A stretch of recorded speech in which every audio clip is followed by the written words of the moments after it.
todo lo que se aprende con pasión acaba gustando. A mí me horrorizaba la contabilidad. Cuando no tuve más remedio que estudiar contabilidad, porque nos planteábamos en los momentos de crisis, teníamos que plantear concursos de acreedores, me acabó apasionando la contabilidad, cosa que yo antes muerta que hacer un debe y un haber. La abogacía ha hecho un salto y ha cambiado el concepto de competitividad a cooperación. Entonces, yo creo que estudiarlo entre compañeros acaba siendo lo más fructuoso del mundo. Yo, por ejemplo, oposité, dejé la oposición y ahora me estoy preparando el examen. Como salen todos los años por regla general, pues siempre tienes esa facilidad. Pero yo creo que no viene mal, ya que has completado tu formación jurídica durante X años en la carrera, esta es ya como la recta final para poder ejercer. En mi caso yo hice el máster en la pública y no le di mucha importancia porque para mí era importante especializarme en otros másters y a este les di más importancia.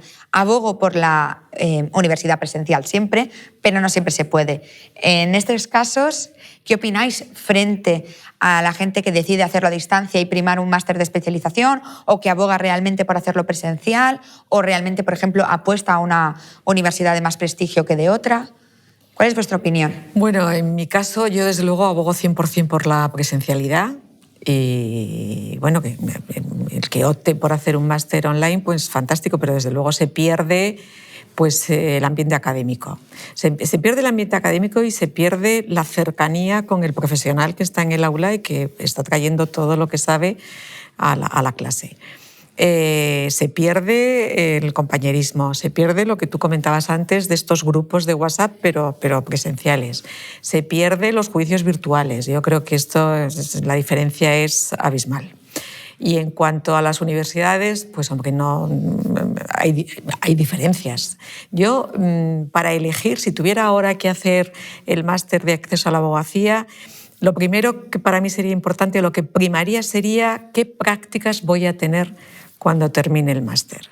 Me parece que eso es básico. Entonces haría un peinado o un recorrido sobre las universidades y vería quién realmente tiene una buena bolsa de prácticas y de empleo, porque muchísimas veces estas prácticas es tu futuro laboral. Las empresas y los despachos, si están contentos, luego te contratan. O sea que yo tendría en cuenta dos cosas, como decimos. La presencialidad, que me parece muy importante, el profesorado, quién imparte las clases y sobre todo las prácticas curriculares e incluso extracurriculares. En nuestro caso, yo dirijo un máster y bueno, hasta que no acaban no pueden porque hacen el doble máster. Pero a partir de cuando acaban ya el nuestro, el de la especialización, pueden empezar a hacer prácticas extracurriculares, que es importante en la especialización, y después, a partir del 1 de septiembre, las prácticas curriculares pues en despachos pues importantes.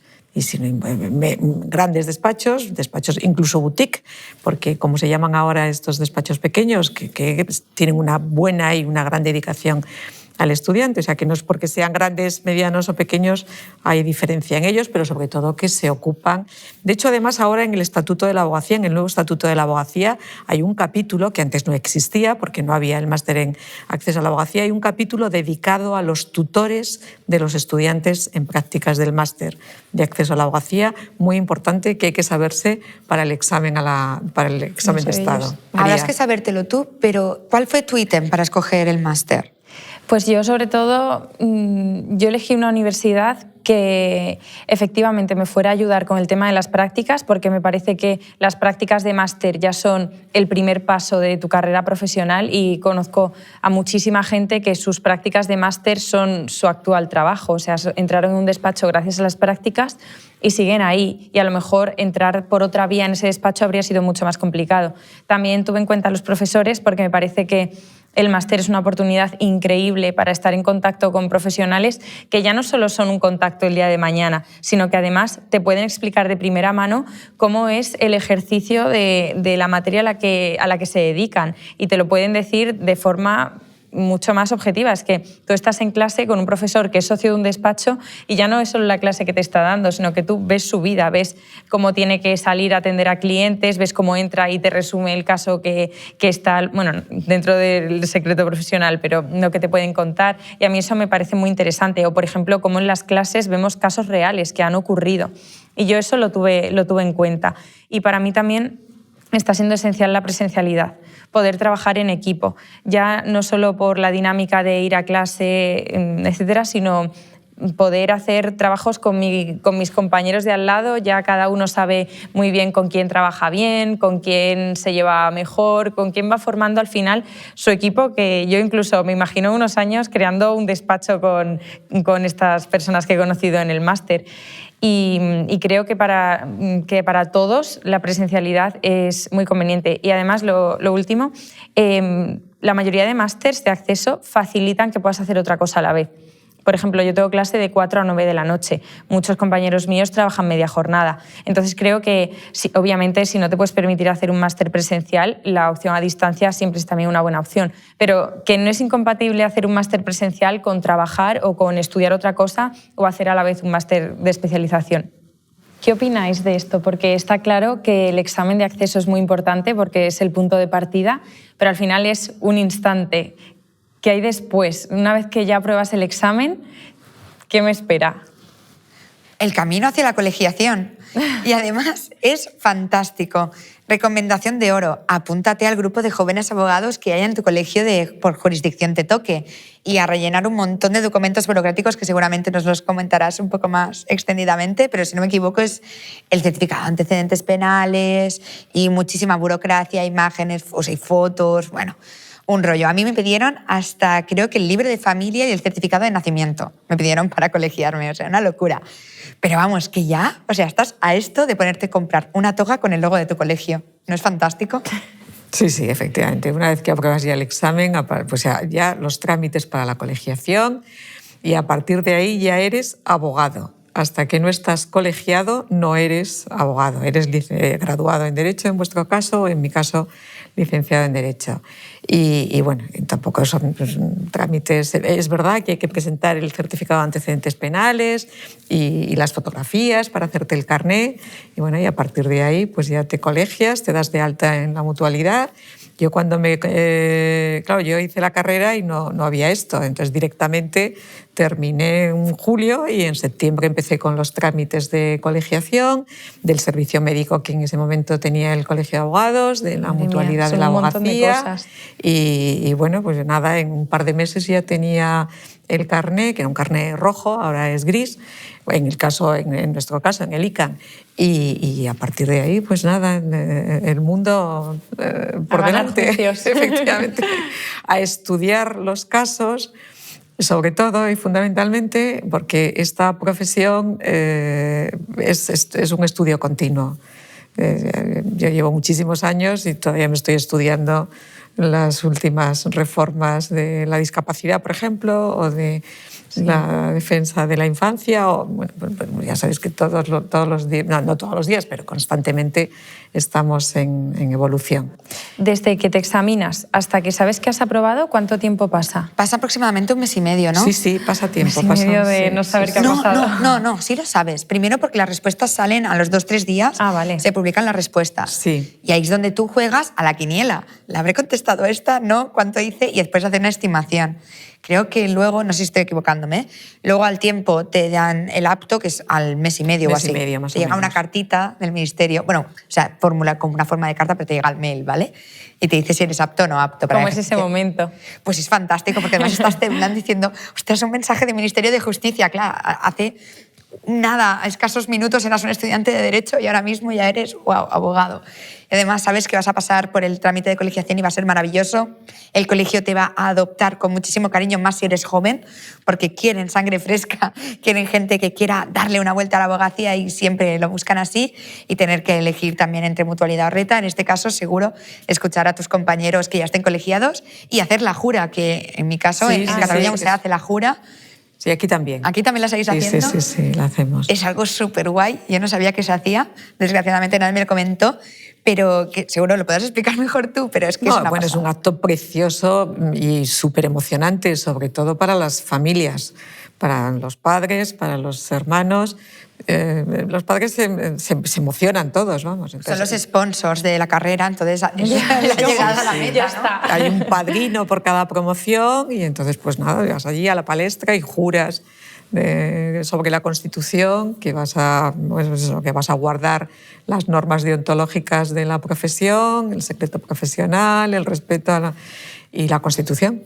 Y entonces, pues, con la toga que tienes que llevar. Y yo cuando lo hice, es curioso, y yo lo aconsejo, cuando yo me colegié, a los juicios los hombres iban con traje negro y las mujeres íbamos con traje negro, falda o pantalón, los hombres con corbata y las mujeres íbamos con un lacito. Yo tenía lazos de todo tipo, de terciopelo, de raso.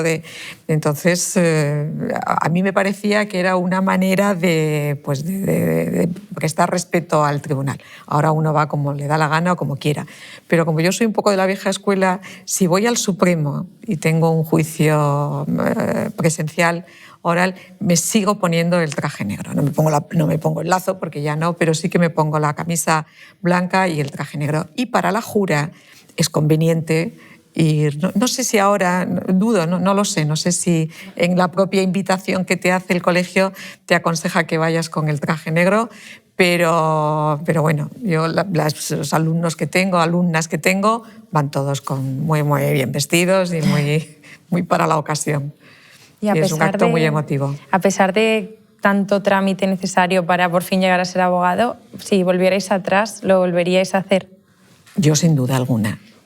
Sin duda alguna.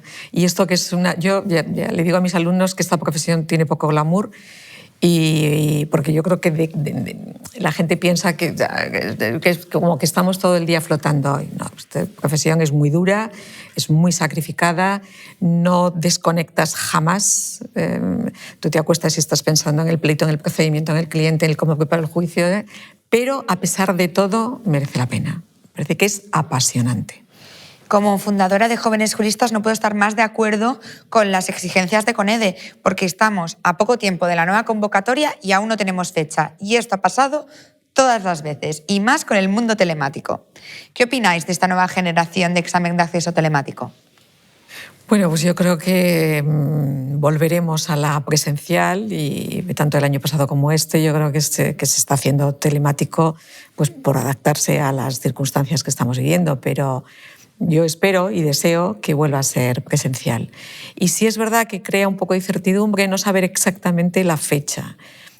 Otras ediciones ha sido en marzo, esta no sabemos si será en junio y julio, y es verdad que esto crea un poco de incertidumbre. Están todos ya pendientes, nerviosos, no saben cuándo empezar pues, a hacer estos talleres de los que hablábamos o empezar a crear ese grupo de WhatsApp al que tú aludías. Sí, es verdad que esto crea incertidumbre, no saber exactamente cuándo es, pero bueno, hay que tener paciencia. A mí personalmente no me importa mucho que sea telemático. Creo que cada vez más en nuestras generaciones ya se van acostumbrando a hacer cada vez más cosas por ordenador y no me importa. Lo que sí creo es que la pandemia ya no es una excusa, es simplemente una tendencia del sistema hacia hacer casi todo ya de forma telemática, pero hoy en día que hemos vuelto a la presencialidad en las clases, que incluso ya podemos estar sin mascarilla, creo que si por lo que fuera más conveniente hacerlo presencial, no debería haber ningún impedimento para ello, porque ahora mismo se puede. En mi convocatoria, más de 1.500 alumnos quedaron fuera del examen, estando válidamente convocados, porque la plataforma falló en un punto. Bueno, eso me parece... En una de las preguntas falló, es decir, que si contestabas esa no podías avanzar, o sea, era un fallo, era un bug de la misma plataforma de la UNED, falló y 1.500 personas se fueron fuera y tuvieron que esperar a la siguiente convocatoria habiéndose examinado y sin darles respuesta. Y no solo pasó en la mía, es decir, en las siguientes, o sea, hasta la penúltima y la última, ha seguido pasando que gente se ha quedado fuera, porque la plataforma es insuficiente, no tiene suficiente suficiente seguridad y ciberseguridad para albergar tantos alumnos, tanto tiempo, en tanto movimiento. Pensad además que los alumnos, y esto de cara a los alumnos que nos puedan estar escuchando, que se vayan a examinar, que sepáis que hacen control remoto. Quiero decir que mientras tú estás haciendo el examen se te hacen 3 fotografías aleatorias. Entonces te están mirando, entonces no puedes copiar, ¿vale? Yo sé que es de obviedad decir esto, pero que hay este sistema de seguridad. Entonces, claro, los alumnos además te ponían nerviosos porque empezaban a decir, ostras, pero si me están grabando, no me están grabando. No, no nos graban, no nos hacen fotografías, no nos oyen, pero si nos hacen fotografías y no puede haber nadie más en la sala, no pueden, etc. Vale, pues aparte de este mito que aquí derrumbo y que la realidad es que es lo de las fotografías, claro, muchas fotografías salieron mal. Y como salió mal la fotografía porque no se tomaron bien en el segundo que se tenía que haber tomado, también se invalidaban exámenes. Entonces yo creo que hemos abogado... Claro, lo dicho, claro, por eso digo que creo que hemos... Y además que también volvió a pasar, y no fue en mi convocatoria, fue la siguiente, que se hicieron grupos de Telegram para poder hablar entre ellos, de gente de la UNED, gente de la UOC, gente de universidades a distancia, para poder hacer lo mismo que hacemos en las universidades presenciales, es decir, hablar. Pues les pillaron y como habían nombres y apellidos, invalidaron sus exámenes y dijeron que habían copiado. Entonces, claro, estamos en un momento que todo es como muy digital y muy poco analógico, no tenemos las garantías del analógico, no tenemos las garantías del digital y mucha gente se quede fuera. Así que yo les recomiendo a aquellas personas que se van a presentar el examen, que lo van a hacer de forma telemática, que por favor a esa previa de una semana antes lo hagan, pero no lo hagan para poner en juego sus conocimientos, sino al reconocimiento de la plataforma. Es decir, que toqueteen y digan, ostras, mira, entiendo cómo funciona y si me pasa un bug o me pasa algo ya sé qué teléfono llamar o qué debo hacer para que sepan salvarse. Bueno, yo daría 3 consejos a los que estáis preparando, os vais a preparar para el examen de acceso a la abogacía. 1, estudiar bien el Estatuto General de la Abogacía y la responsabilidad civil del abogado. En segundo lugar, hacer un repaso general de la materia, de la especialidad en la que vais a examinaros. Y 3, mucha tranquilidad y mucha atención y lectura lenta y pormenorizada de cada una de las preguntas de tipo test. Y con eso tenéis el éxito asegurado. Estás a punto de presentarte al examen que te va a habilitar para ser abogado o abogada. Estás a un paso del éxito. Pues bien, mi consejo es que te apoyes en tus compañeros. Haz grupos de WhatsApp, haz quedadas, nota que no estás ni solo ni sola frente a este examen. Se presentan muchísimos juristas y la gran e inmensa mayoría lo consigue. Seguro que tú serás uno de ellos. En mi caso, como yo todavía no he hecho el examen, no voy a engañaros con consejos prácticos que todavía no he seguido, así que solo puedo, desde mi experiencia, dar uno fundamental para mí, que es afrontar esto con ilusión, no tomarse este examen como un mero trámite, sino como una oportunidad para poder visualizarte como abogado, para saber exactamente en qué consiste la profesión, en conocer gente, en fomentar el compañerismo y en experimentar este proceso hasta conseguirlo. Empezar nuestra carrera profesional con la mejor formación posible nos garantiza el mejor futuro. Un futuro que puede hacerse realidad si empezamos con una buena base desde el principio. Por eso, en Mutualidad de la Abogacía queremos que tengas el mejor de los principios. Únete y define tu futuro.